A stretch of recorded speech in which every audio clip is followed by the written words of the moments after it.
Hello and welcome. I genuinely appreciate you taking the time to watch this video, and if you choose to subscribe to the channel, that would truly mean a great deal. It honestly would. Let's jump right in.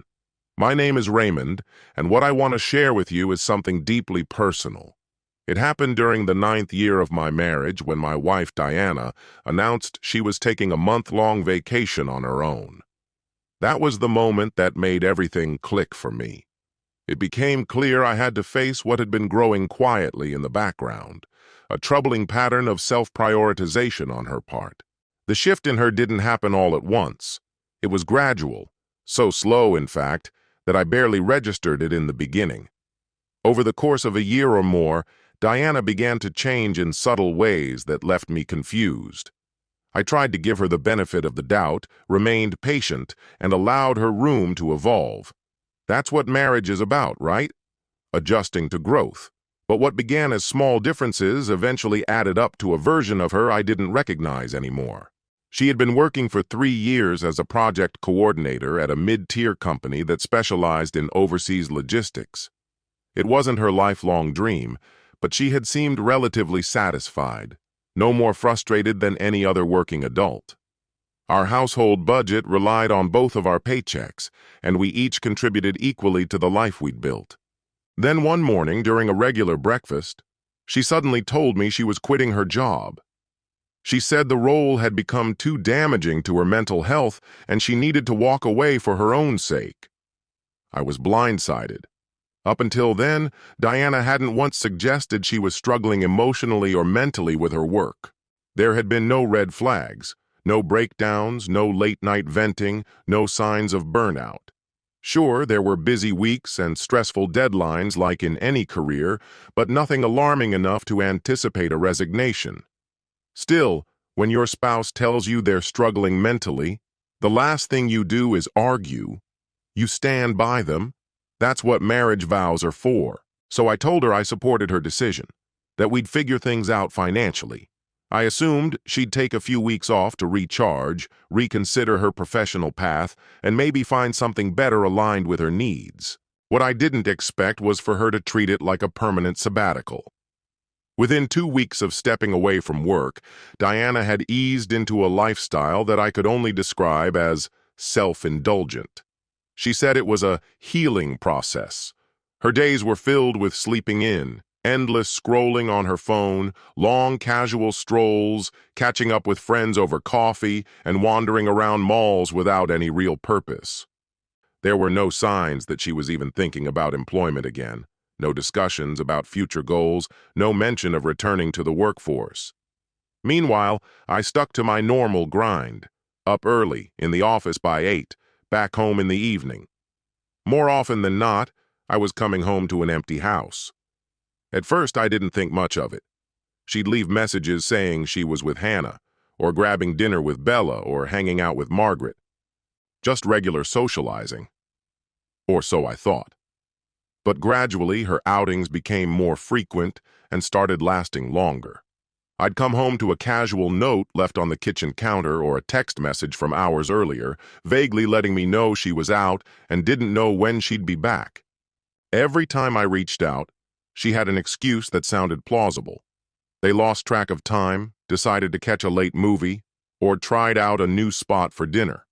Each explanation on its own was reasonable, but the pattern behind them began to feel like a red flag. 3 nights out turned into 4, then 5. What used to be casual catch-ups became entire evenings. Even weekends, which we used to reserve for just the 2 of us, were suddenly filled with solo plans that didn't include me. By the 3rd month, I realized I was spending more nights alone than I was with the woman I married. I was cooking dinner for one, going to bed not knowing when or if she'd return, and waking up in a house that didn't feel like a shared space anymore. This wasn't a temporary break to regain clarity. It was something else entirely. When I finally brought it up, I made sure to approach it gently. I didn't want to come off as possessive or unsupportive. I told her I missed her, that I missed the connection, the rhythm we once had, the daily rituals and shared time that made us a couple. I said I wanted to find a way forward that respected her independence without sacrificing our relationship. Her response was defensive and sharp. She asked if I expected her to give up her autonomy. She accused me of trying to control her. She painted herself as a woman asserting her freedom, and me as the insecure husband trying to hold her back. She told me she refused to become one of those women who lose themselves in marriage, and right now, she was choosing to prioritize herself. So I backed down. I said I understood and respected her need for self-expression, that I wasn't trying to confine her only to reconnect. But rather than meet me halfway, she pulled away even more. After that conversation, she stopped telling me anything. She'd be gone before I woke up and wouldn't respond to messages until late in the day. The woman who used to share plans, coordinate calendars, and include me in her life now treated our marriage as an afterthought, something to be skirted around, not nurtured. I didn't feel like a husband anymore. I felt like someone renting a room in her house. The emotional distance only grew. In the months that followed, her behavior became more erratic. She'd vanish for entire days and return home without saying where she'd been. Shopping trips turned into full-day excursions. Weekend getaways with friends became more frequent, and they often came without any heads up. What disturbed me wasn't just how little she considered my feelings. It was how completely I had been left out of her life. She no longer checked if I had anything planned before she made her own decisions. She didn't ask if I wanted to spend time together. She just did what she wanted and let me find out afterward, if she bothered to mention it at all. And then came the financial strain. Without her paycheck, the responsibility for all our household expenses fell solely on me. But despite the new economic reality, her spending didn't slow down. Month after month, the credit card statements told the same story. High-end restaurants, designer shops, fuel stations, entertainment venues, all places I hadn't been to, and certainly not with her. When I attempted to bring up concerns about how much we were spending, Diana dismissed them almost immediately. She insisted that after years of work-related pressure, she had earned the right to enjoy herself. She maintained that her spending habits were reasonable and accused me of trying to exert financial control simply because I questioned them. No matter how I tried to raise the issue or talk about how our relationship was shifting, she routinely painted me as domineering, unsupportive, or intimidated by her independence. Eventually, her predictable defensiveness wore me down. I stopped trying to have real conversations. Without even realizing it, I began to distance myself emotionally. I no longer asked about her day or where she was going. I stopped waiting up when she stayed out late. I quit suggesting we spend time together because I knew the answer would likely be that she was too busy or uninterested. So I started making my own plans that didn't depend on her availability. She wasn't making space for my schedule, so I stopped trying to fit into hers. The irony was impossible to ignore. The woman who had accused me of stifling her freedom had pushed so hard for independence that she'd eroded the shared connection that once held our marriage together. By then, we were barely more than cohabitants who split the bills. That's when it happened, a Tuesday evening in October. I'd just gotten home from work when she, seated at her laptop, casually mentioned she'd been looking into wellness retreats. Without waiting for any input, she informed me she was planning to spend a month at a spa in the Caribbean. Her tone made it clear. This wasn't a conversation. It was a statement. She had already settled the details and had even scoped out accommodations. I felt a wave of pain and frustration rise inside me. It was a stark confirmation of how little our relationship seemed to matter to her. The idea that she wanted to leave for 4 weeks, as if escaping our life together was some kind of vacation, cut deep. But I didn't tell her that.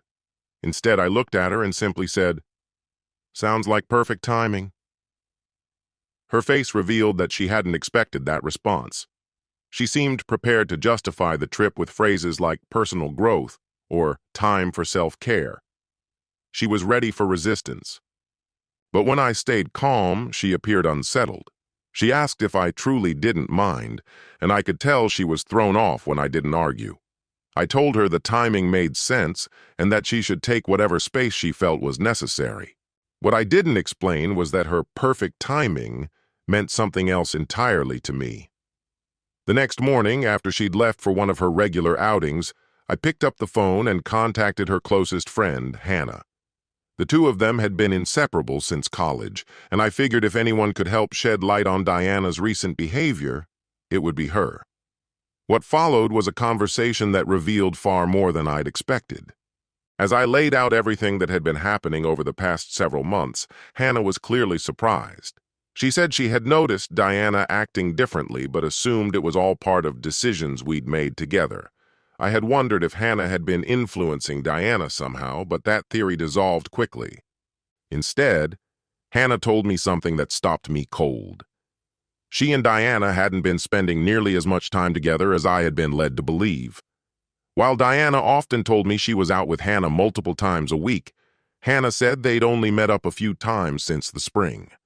That revelation meant Diana had been lying about where she was going and who she was with. Suddenly, all those late nights and unexplained absences felt far more sinister. I mentioned the planned retreat, and Hannah was clearly caught off guard. She didn't understand why Diana would want to be away for so long, especially considering the financial implications. She agreed that something about the whole situation didn't add up. Then, more out of exhaustion than strategy, I confided something to Hannah that I hadn't even said to Diana. I was reaching my breaking point. I told her that if Diana went ahead with this trip, she shouldn't expect to return to the same marriage. In fact, if she left for that month-long getaway, she wouldn't be coming back as my wife. Diana was free to make her own choices, but she needed to understand that those choices came with consequences. Hannah said she would try to speak with her, but honestly, I was past the point of hoping for change. The secrets, the detachment, the lies, it had all become too much. That same afternoon, I booked an appointment with a divorce lawyer a trusted friend had recommended. Sitting in that office was never something I thought I'd do, but Diana's actions had made our path forward painfully clear. The attorney was thorough and to the point. He explained how the divorce process would work in our state, walked me through the usual timeline, and outlined what to expect in terms of asset division and financial obligations. He also gave me practical guidance on getting my documents and financial records in order. The following day, I sat down with an accountant to go over those next steps. He helped me start gathering account statements, organizing paperwork, and safeguarding my financial interests in a way that was both responsible and legally sound. Both the lawyer and the accountant emphasized that preparing financially wasn't about being dramatic, it was simply smart. Knowing what assets were jointly held, what was in my name, and how to handle finances was something any spouse should stay on top of. I left those meetings with a clear plan and began taking their advice seriously. I poured my energy into restoring financial clarity. I collected statements, verified ownership on various assets, and updated policies where needed. Then, just past noon one day, my phone rang. Diana was calling. She told me she had changed her mind about the retreat. She said it had never been finalized, just an idea she'd been toying with, and that she now wanted to focus on things at home. Her abrupt shift told me everything I needed to know. Hannah had clearly passed along my warning. Whatever the retreat had truly meant to Diana, it wasn't worth the fallout anymore. But her reversal didn't change anything for me. The damage had already been done. Her willingness to walk away from everything, and the ease with which she had dismissed our marriage, had already shown me the truth. Her priorities had become crystal clear, and her commitment had long since faded. When the reality of the consequences finally hit her, and she decided to backtrack, it didn't undo the months she had spent acting selfishly and disregarding the foundation of our relationship. By then, I had already begun to emotionally distance myself, a process I didn't reverse. I treated her with politeness, but kept my distance. I went about my life on my own terms, followed my own routine, and excluded her from the plans I made. I responded to her in the same way she had treated me, with minimal attention. Diana seemed to think that canceling the vacation she'd planned would somehow restore what had been lost between us. But when that didn't immediately rekindle the closeness we once shared, she appeared confused, then increasingly anxious. In the weeks that followed, she made a noticeable effort to re-engage. She tried initiating conversations, invited me to spend time together, and brought up topics she thought might catch my interest. I responded, but only briefly and without emotional investment. I wasn't rude or cold, but I had clearly withdrawn the emotional warmth that had once been a consistent part of our marriage. Meanwhile, I continued putting into place the financial measures recommended by my lawyer and accountant. By the time December arrived, I had built a solid financial framework that would support me regardless of how things unfolded between us. Eventually, Diana began to act differently. She stayed in more often, reduced her social activities, and started including me in her decisions. Still, it didn't feel like a true change of heart. It felt more like a response to fear. Fear of what she might lose if things didn't improve. After months of trying and failing to coax me back into who I used to be, she finally asked the question that had clearly been looming over her. Was I planning to leave? It was obvious she had been struggling with that uncertainty for a while, and the emotional weight had finally become too much to bear. I answered her honestly. I told her that while I still loved her, I wasn't pursuing divorce, but I also couldn't continue living in a marriage where I felt invisible and taken for granted. I laid out how her recent behavior had been marked by thoughtlessness and neglect, and that unless she was ready to make real, lasting changes, I couldn't see a positive path forward for us. What happened next caught me off guard. Instead of getting defensive like she had during previous discussions, Diana accepted responsibility. She admitted that after leaving her job, she had become wrapped up in her independence and failed to see the damage it was doing to our relationship. She agreed to pursue couples therapy and expressed a sincere desire to rebuild our partnership with a different mindset. It took a few weeks to find a therapist who specialized in helping couples navigate complex, deeply rooted issues, but eventually we found someone highly regarded in the field. The sessions turned out to be genuinely helpful. Diana made a noticeable effort to understand my perspective and shift her behavior. She started exploring part-time work to ease our financial strain, began including me in her decisions, and prioritized our time together again. She stopped making major choices, financial or otherwise, without discussing them with me first. By the time spring arrived, we were experiencing a real positive transformation in our marriage. The tension that had been a constant presence for over a year began to fade. Our communication improved, and we started enjoying each other's company again. It was clear Diana had taken the crisis seriously and had learned from it. Still, even as we moved into a better phase of our relationship, I quietly maintained the financial structures I had put in place during the difficult months. She never knew about them, and I never felt compelled to share. Our daily life had become genuinely fulfilling again, and I was happy with the progress we'd made. But I couldn't forget the hard-earned insight I had gained. Love and preparedness are not the same thing. I still loved Diana and was fully committed to our relationship, but I no longer held illusions about the future being guaranteed. My careful planning wasn't a signal that I thought we were destined to fail. It was a result of the clarity I had gained. Being ready for major life changes gave me peace of mind. That preparedness allowed me to remain emotionally available without being consumed by fear of the unknown. As of today, things between us are strong. We spend quality time together and communicate openly about our expectations and needs. But I've never let go of what that difficult chapter taught me. When someone repeatedly shows you a pattern of behavior, you have to take it seriously. Diana had shown that, under certain pressures, she could become entirely absorbed in her own wants, sidelining our marriage in the process. At the same time, she had also shown the capacity to recognize her mistakes and take tangible steps to change when she truly understood what was at stake. Both of those truths coexist, and both informed how I rebuilt trust and emotional intimacy with her. The financial safeguards I created during that time are still in place. I've had no reason to disclose them, because she hasn't given me a reason to worry since. But if things ever shift again, if she ever chooses herself over the health of our relationship, I won't be thrown into a crisis like before. I'll be ready to make the decisions I couldn't bring myself to face back then. Some might see that as overly cautious or distrustful.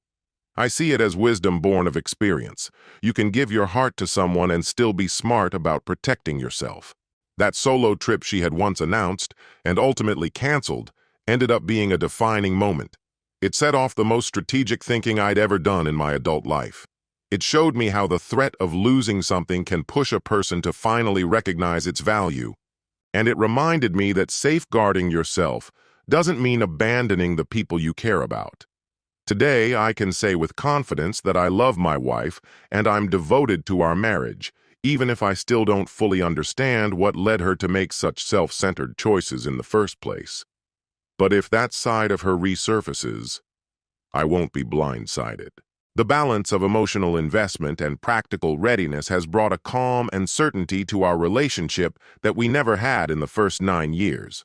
Sometimes the best way to protect something you love is to be ready to let it go if necessary. That's where our journey leaves off. I'd love to hear your thoughts in the comments. Thanks for watching. And if this story spoke to you, feel free to explore the others on this channel. Until next time.